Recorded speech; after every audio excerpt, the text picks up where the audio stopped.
पढ़ेंगे हम लोग स्टूडेंट फ्रेंड का अध्याय 3 दो चर वाले एक रैखिक समीकरण। सबसे पहले हम लोग थ्योरी के बारे में जानेंगे। बहुत आसान सब चैप्टर है। दो चर वाले एक रैखिक समीकरण को आप किस तरह से डिफाइन करेंगे, तो इसका एक स्टैंडर्ड फॉर्म होता है, मानक रूप होता है X plus B Y plus C is equal to 0।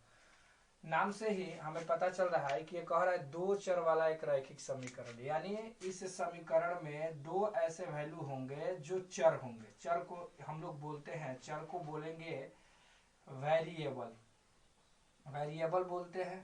और तो चर यहाँ पे क्या है, तो एक्स और वाई है, एक्स और वाई है। और यहाँ पे जो कांस्टेंट है ए बी सी, ये अचर है। और अचर को हम लोग बोलते हैं कांस्टेंट, कांस्टेंट। अब चर और अचर में हम लोग डिफिनीशन इसको डिफाइन करेंगे। चर क्या होता है, तो जिसका मान फिक्स रहता है, जैसे जिसका मान बदलते रहता है। यहाँ x इसका मान बदलता रहेगा, y इसका मान बदलता रहेगा, यानी x का बहुत सारा वैल्यू हो सकता है, y का बहुत सारा वैल्यू हो सकता है। लेकिन जो यहाँ पे a और b और c जो होते हैं वो अचर होते हैं, इनके वैल्यू फिक्स होते हैं। तो दो चर वाले एक रैखिक समीकरण को यदि डिफाइन करना होगा तो हम लोग बोल सकते हैं कि वैसा समीकरण जो x plus B Y plus सी बराबर 0 के रूप में हो, जहां a not is equal to 0 हो, b not is equal to 0 हो, और a comma b comma c belongs to real number हो, तो उसे दो चर वाला एक रैखिक समीकरण कहा जाता है। पुनः मैं आपको एक बार इसका डिफिनीशन दे दूं कि वैसा समीकरण जो x plus B Y plus सी बराबर 0 के रूप में हो, जहां a not is equal to 0 हो, b not is equal to 0 है, a comma b comma c belongs to real number हो, तो उसे दो चर वाला एक रैखिक समीकरण कहा जाता है।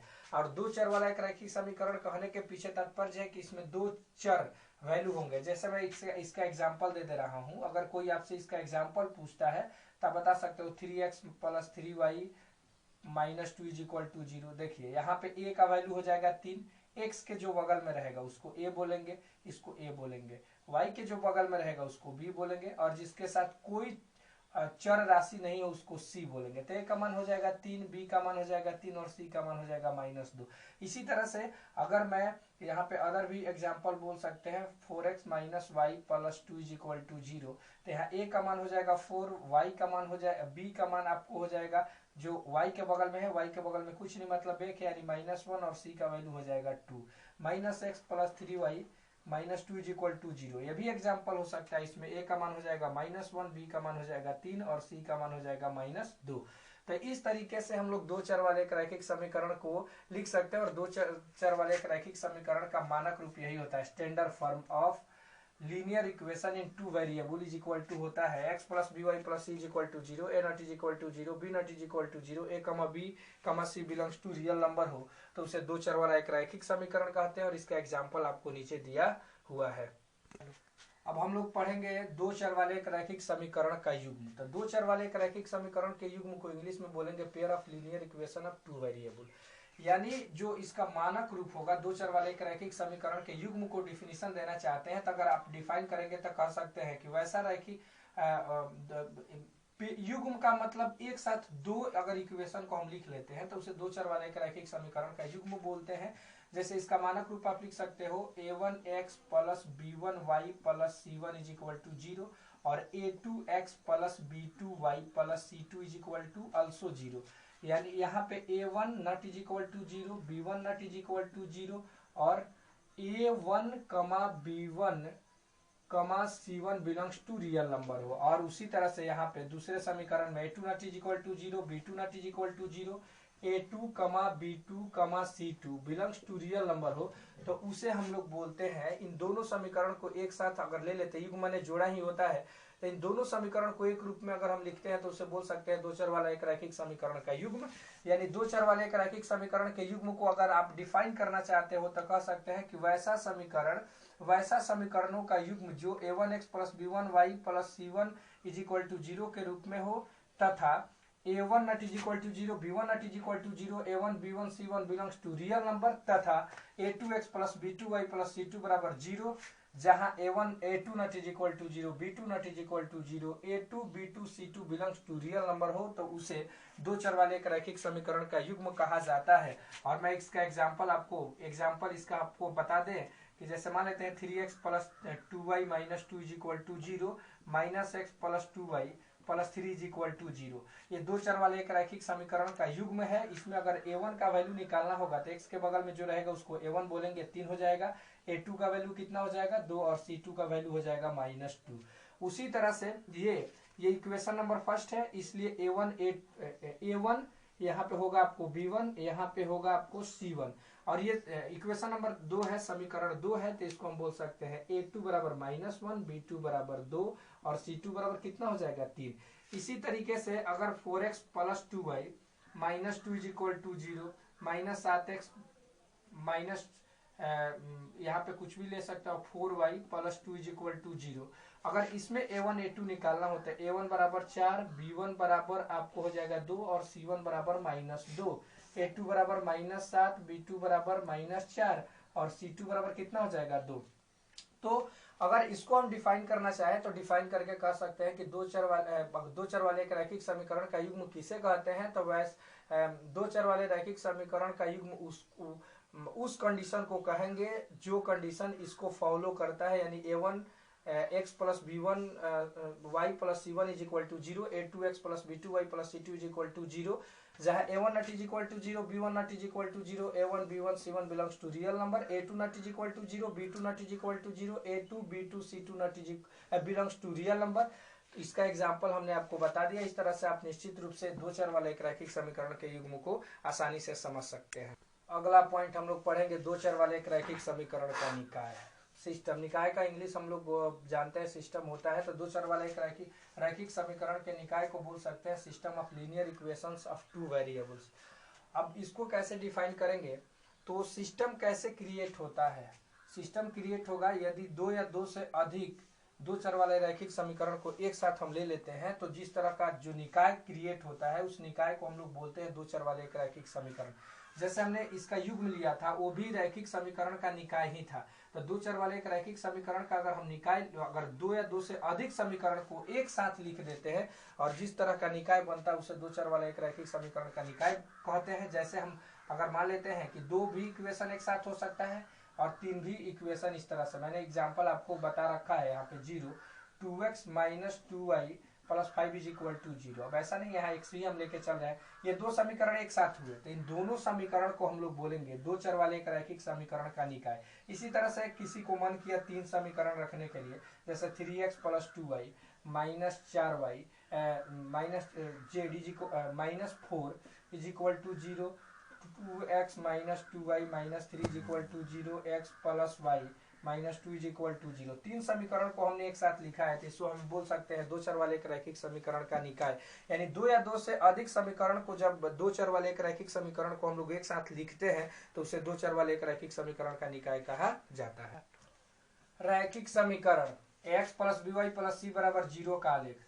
तो graph of linear equation of X plus B Y plus सी बराबर 0, तो हम जब ax plus B Y plus सी बराबर 0 का आलेख खींचते हैं तो वो सरल रेखा प्राप्त होता है।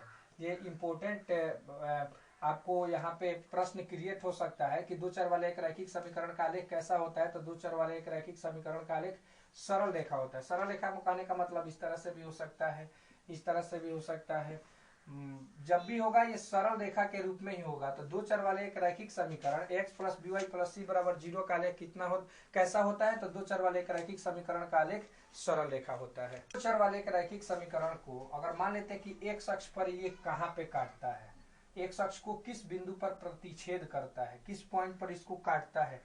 तो अगर एक्स अक्ष मान लेते हैं कि ये आपको वाई अक्ष है, हम जानते हैं कि अगर जो ऊर्ध्वाधर रेखा होता है उस ऊर्ध्वाधर रेखा को वाई अक्ष बोलते हैं और क्षैतिज रेखा को एक्स अक्ष कहते हैं। क्षैतिज रेखा बोला किसको जाता है, तो जो धरती के समानांतर उसे क्षैतिज रेखा कहते हैं और जो धरती के एकदम लंबवत हो उसे ऊर्ध्वाधर रेखा कहा जाता है। तो मान लेते हैं कि वाई अक्ष को कहीं ना कहीं ये काटेगा, तो इस वाई वाले रेंज पर ये वाई पर हमेशा एक्स का वैल्यू 0 होगा, ये मूल बिंदु होता है।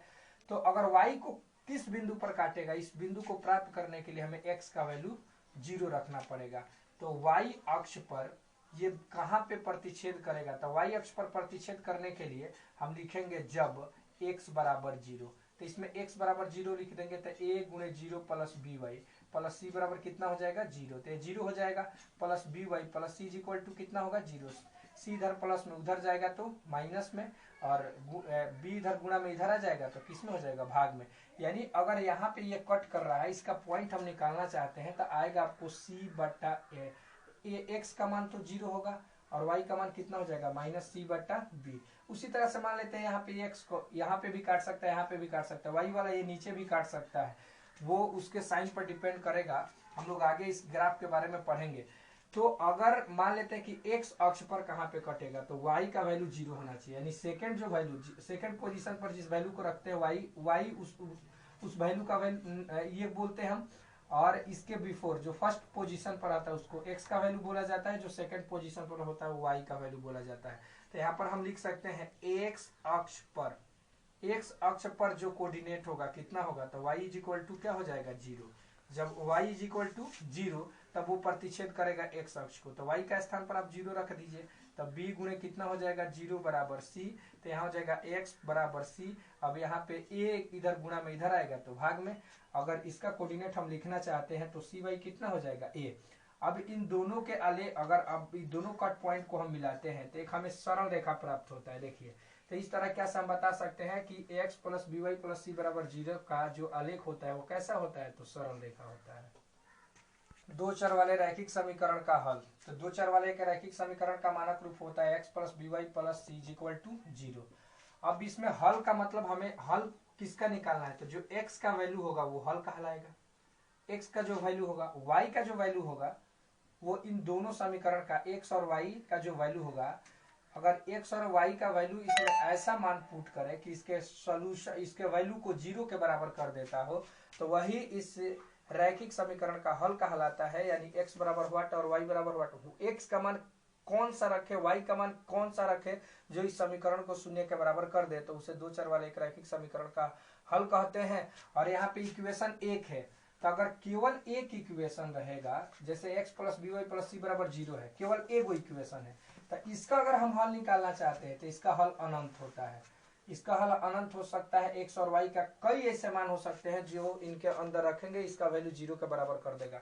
लेकिन जब दो चर वाले एक रैखिक समीकरण का युग्म आ जाएगा, युग्म, जहाँ पे युग्म कहने का मतलब कि दो समीकरण यदि आ जाते हैं 2x plus 3y plus 4 is equal to 0, x plus Y plus 3 is equal to 0, तो दो चर वाले एक रैखिक समीकरण में कंडीशंस होते हैं।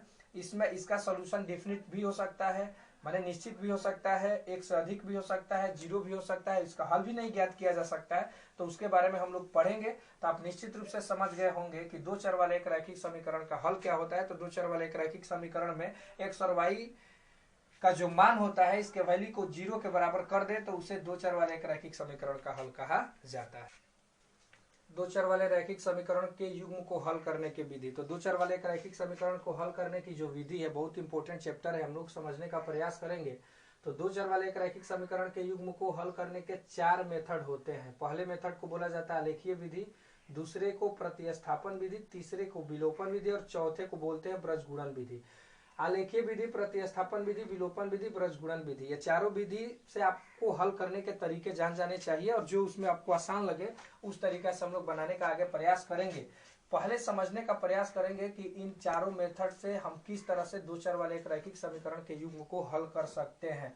तो चूंकि आलेखीय विधि में 3.1 इसमें 5 चैप्टर आपको है स्टूडेंट फ्रेंड में, 3.1 एक्सरसाइज, 3.2, 3.3, 3.4 और 3.5 तो है। ये आपको है कौन सा मेथड से हल करने के लिए, तो आलेखीय विधि से। और 3.2 है वो है प्रतिस्थापन विधि से हल करने के लिए, 3.3 है तो विलोपन विधि और 3.4 है वो ब्रजगुणन विधि से हल करना और 3.5 रैखिक संबंधित प्रश्न है और उन प्रश्नों को हम हल करने का प्रयास करते हैं। तो जो 4 मेथड है दो चर वाले एक रैखिक समीकरण के युग्म में, आलेखीय विधि, प्रतिस्थापन विधि, विलोपन विधि, तो उसमें हम लोग 3.1 को छोड़ देते हैं। आलेखीय विधि जब हम ऑफलाइन पढ़ाएंगे तो निश्चित रूप से आपको बता देंगे, थोड़ा सा उसको प्रैक्टिकली करना होता है, इसलिए इसको हम लोग 3.1 को छोड़ते हैं और 3.2 प्रतिस्थापन विधि, विलोपन विधि और ब्रजगुणन विधि के बारे में हम लोग जानने का प्रयास करेंगे और समझने का प्रयास करेंगे। हम आप निश्चित रूप से उसको नोटबुक पर भी लिखते चलिएगा। 3.2 जो इसमें प्रतिस्थापन विधि से प्रश्नों को हल करना है कैसे, 3.2 में हम लोग इसको हल करने का प्रयास करेंगे। 3.2 प्रतिस्थापन विधि से आपको हल करना है। मैं स्टूडेंट फ्रेंड का बुक उठाता हूँ और उसमें पहला प्रश्न है कि निम्नलिखित रैखिक समीकरण युग्म को प्रतिस्थापन विधि से हल करें। तो जो पहला प्रश्न है उसमें आपको है 7x minus 15y is equal to 2, इसको समीकरण एक, और दूसरा जो समीकरण है x plus 2y is equal to 3, और इसको समीकरण हम लोग क्या करेंगे 2। तो चलिए अब इसको हमें किस मेथड से हल करना है, तो प्रतिस्थापन विधि से। तो सबसे पहले हम लोग इन दोनों इक्वेशन को, एगो को इक्वेशन नंबर 1 मानेंगे और दूसरे को इक्वेशन नंबर 2 मानेंगे। इक्वेशन नंबर 1 से एक वैल्यू को एक साइड वन साइडेड करेंगे और उसको दूसरे इक्वेशन में पुट अप करेंगे तो हमें एक चर वाला एक रैखिक समीकरण प्राप्त हो जाएगा। तो पहला काम होगा, समीकरण 1 से एक वैल्यू को बाहर निकालेंगे और उसको दूसरे समीकरण में रखेंगे। आपको इच्छा अगर करता है तो समीकरण 2 से x के वैल्यू या y के वैल्यू को निकालिए और उसको समीकरण 1 में रखिए। बस ध्यान यही रखना है कि समीकरण 1 से अगर x और y का वैल्यू हम निकालेंगे तो समीकरण 2 में रखना है, और समीकरण 2 से x और y का वैल्यू निकालेंगे तो उसे समीकरण 1 में रखेंगे। कैसे हम लोग इसको सॉल्व करने का प्रयास करेंगे, तो आप यहाँ पे देखेंगे समीकरण 1 से हम लेके चल रहे हैं। आपको इच्छा करती है तो आप समीकरण 2 से भी लेकर चल सकते हैं। 7x minus 15y is equal to 2। पहला हमारा काम होगा इसमें x या y का वैल्यू ज्ञात कर देना। तो हम यहाँ पे सबसे पहले आपको यहाँ y को एक साइड करते हैं और इसके वैल्यू को इसमें पुटअप करते हैं। तो माइनस 15y है, उधर जाएगा तो इसको हम लोग किस में कर सकते हैं, तो प्लस में कर सकते हैं। तो प्लस 15y, 7 इधर गुणा में इधर आएगा तो भाग में हो जाएगा, यानी x बराबर 2 प्लस 15y बटा कितना हो जाएगा 7। अब देखिए x का वैल्यू हमें प्राप्त है, अब इस x के वैल्यू को समीकरण 2 में रख देते हैं। तो यहाँ लिखेंगे समीकरण 2 में x का मान रखने पर आपको अगर इच्छा होती तो यहाँ पे क्या करते, y को इधर लेकर जाते, 2 इधर प्लस में, इधर 15 गुणा में इधर आता था भाग में, तो y का वैल्यू हो जाता और उस y के वैल्यू को समीकरण 2 में रखते। लेकिन यहाँ पे समीकरण 2 में हमने x के वैल्यू को रखा है, तो कैसे हम इसको आगे बढ़ने का प्रयास करेंगे। तो इस x का मान कितना है, तो 2 प्लस 15y बटा कितना है 7। तो यहाँ पे हम पुटअप कर देते हैं, यानी 2x प्लस 15y या बटा में कितना हो जाएगा 7, अब plus 2y is equal to कितना होगा 3। चलिए इसके नीचे कुछ नहीं मतलब 1, एलसीएम निकालेंगे, कितना एलसीएम हो जाएगा, तो 7, तो 2 हो जाएगा। इसके नीचे कुछ नहीं था तो 1 हमने रख दिया, 1 और 7 का एलसीएम कितना हो जाएगा 7। 2 प्लस कितना y लिखेंगे 15y, और 7 में इससे गुणा कर देंगे तो 7 दूना के 14y इज इक्वल टू कितना होगा 3। 3 के नीचे कुछ नहीं मतलब 1, अब क्रॉस मल्टीप्लाई कर देते हैं, तिरछा तिरछी गुणा इससे गुणा कर देते हैं और नीचे वाले से ऊपर में गुणा कर देते हैं। तो 1 में इससे मल्टीप्लाई करेंगे जो का त्यों आ जाएगा, यानी 2 प्लस 15y प्लस कितना हो जाएगा 14y, और 7 में 3 से गुणा कर देंगे तो 7 गुणे कितना होगा 3, तो ये 2 हो जाएगा। 15 और 14 जोड़ेंगे कितना आ जाएगा 29y बराबर 7 तरीके 21। 2 इधर प्लस में उधर जाएगा तो माइनस में, यानी 29y बराबर 21 माइनस 2। चलिए 21 में से अगर 2 को हम लोग घटा देते हैं तो कितना बच जाता है 19। 29 इधर गुणा में इधर आएगा तो किसमें हो जाएगा भाग में, यानी y इज इक्वल टू 19 बटा कितना हो जाएगा 29। तो y का वैल्यू हमें फाइंड आउट हो गया। अब हमें x का मान निकालना है, तो चलिए इसको मैं समीकरण 3 मान लेता हूँ। अब लिखेंगे समीकरण 3 से, समीकरण कितना से, तो 3 से। अब इस y के वैल्यू को, y का मान 19 बटा 29 है, इसके मान को समीकरण 3 में हम लोग पुट करेंगे तो x बराबर हो जाएगा 2 प्लस 15 गुणे 19 बटा 29 बटा कितना हो जाएगा 7। तो चलिए इसको हम लोग सॉल्व करेंगे तो 2 प्लस 15 में अगर 19 में हम लोग गुणा कर देते हैं तो 15 9 135 7 में 13, और 15 एकम 15 और 13 जोड़ेंगे कितना आएगा 2 28। तो ये 285 बटा कितना हो जाएगा 29 बटा कितना हो जाएगा टोटल का 7। अब इसके नीचे कुछ नहीं मतलब 1, एलसीएम कितना होगा 29 में 2 से गुणा करेंगे आ जाएगा 58 प्लस 285, और टोटल का बटा कितना होगा 7। अब इसको हम ऐड कर देते हैं, 8 5 13 के 3, 8 5 13 और 1 14, 14 और 2 1 3, अब बटा 29 गुणे कितना हो जाएगा 7। अब इसको 7 चौक 28 और 9 7 63, यानी आपको हो जाएगा 7 चौक 28 और 9 7 63, ठीक है 49 बटा 29, इसलिए x का मान आ जाएगा आपको 49 बटा 29 और y का मान आ जाएगा 19 बटा 29। तो यही हो जाएगा आपका आंसर। अब इन दोनों वैल्यू को अगर इसमें हम रखेंगे समीकरण 1 में तो इसका वैल्यू किसके बराबर हो जाएगा 0 के बराबर। अब इसी तरह से हम प्रश्न 2 पढ़ने का प्रयास करेंगे। आपको निश्चित रूप से समझ में आया होगा, नहीं आया होगा तो आप इसको बैक कर करके आसानी से वीडियो देख सकते हैं, बना सकते हैं।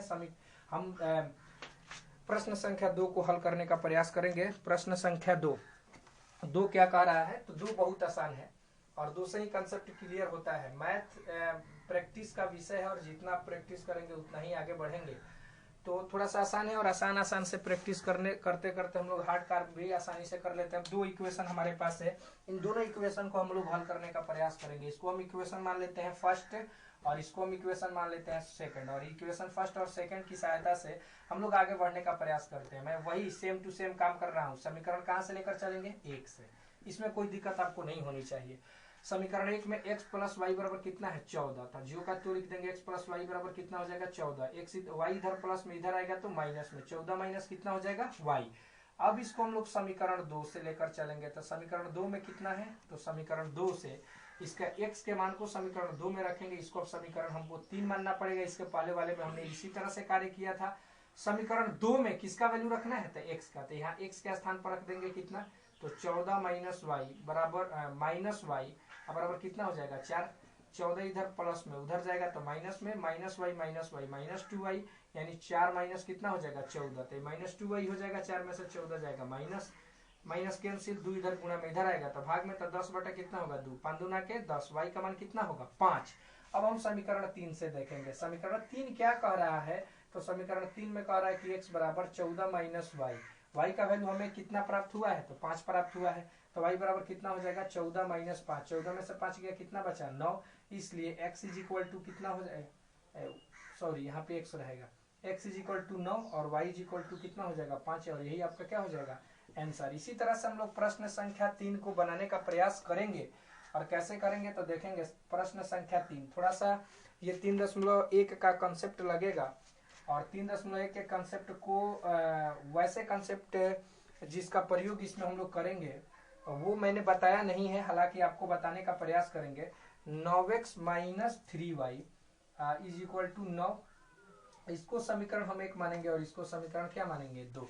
देखिए ये 3 है, इसमें 3 का मल्टीपल 9, 3 एकम 3 और 3 3 9। एक ही इक्वेशन है लेकिन 2 मरतबा लिख दिया गया है। तो एक कंडीशन होता है कि अगर a1 बटा a2 बराबर b1 बटा b2 बराबर c1 बटा c2 हो तो इसका अनंत हल होता है, अनंत हल होगा। एक और कंडीशन होता है आपको, a1 बटा a2 बराबर b1 बटा b2 not is equal to हो तो इसका एक हल होता है, निश्चित हल होता है, अद्वितीय हल होता है। अद्वितीय कहिए, निश्चित कहिए, अद्वितीय हल होता है। अगर a1 बटा a2 बराबर b1 बटा b2 not is equal to c1 बटा c2 हो तो इसका कौगो हल होगा, तो कोई हल नहीं होता है। 3 कंडीशन आपको हमने बताया है, देखेंगे आप ध्यान से। a1 बटा a2 बराबर b1 बटा b2 नट बराबर c1 बटा c2 का कंडीशन हो तो इसका अनंत हल होगा। a1 बटा a2 nut is equal to b1 बटा b2 होता है द्वितीय हल होगा। a1 बटा a2 बराबर b1 बटा b2 nut is equal to c1 बटा c2 हो तो उसका कोई हल नहीं होता है। तो इस प्रश्न को हम लोग बनाने का आगे प्रयास कर रहे हैं कि कैसे कंसेप्ट तो हालांकि 3.1 का ही है, इसी प्रश्न पर केवल 1 का है, तो हम लोग जानने का प्रयास करेंगे। पहले हम समीकरण 1 से लेने का प्रयास करते हैं कि आखिर समीकरण 1 से हम लोग कैसे आगे बढ़ने का प्रयास करेंगे। तो समीकरण 1 में यहाँ पे क्या है, समीकरण 1 से 3x माइनस वाई बराबर 3, 3 इधर प्लस में इधर आएगा तो माइनस में, यानी माइनस 3 इज इक्वल टू 0। अब चलिए, अब यहाँ पे हम लोग a1 की बात करें तो a1 बराबर 3, b1 बराबर कितना होगा -1 और c1 बराबर कितना हो जाएगा आपको -3।